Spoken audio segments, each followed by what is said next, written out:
ल साथीहरू, यो चाहिँ हाम्रो ताप्लेजुङमा अलैँचीको झ्याङहरू हो साथीहरू। यस्तो धेरै हुन्छ अलैँची।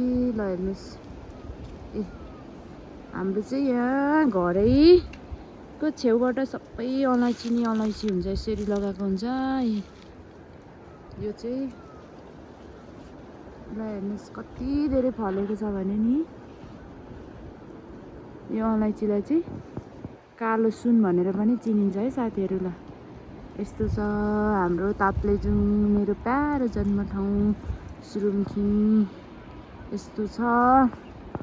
अनि यो माथिको डाँडा छ नि, त्यो डाँडाभन्दा उतापट्टि पनि हाम्रो एउटा घर छ। त्यो घरमा चाहिँ ठुलो अलैँची जग्गा छ, अलैँचीको जग्गा छ होइन। त्यहाँ चाहिँ मान्छेहरू बस्छ, त्यहाँ चाहिँ मान्छेहरूले गर्छ। अनि हामी चाहिँ वर्षमा आएर अलैँची लिन्छौँ। ल हेर्नुहोस् त, ताप्लेजुङको कस्तो धेरै नि यो अलैँची हुने ठाउँ।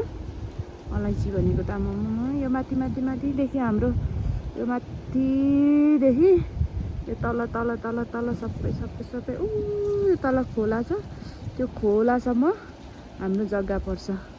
अनि यता पनि भयो, यता तल सबै हाम्रो पर्छ।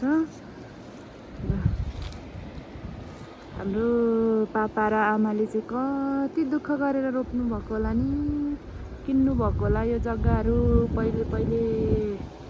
अब अहिले चाहिँ यस्तो धेरै सस्तो हुन्छ जग्गाहरू। ल कति धेरै हेर्नु, माथिको घर चाहिँ हाम्रो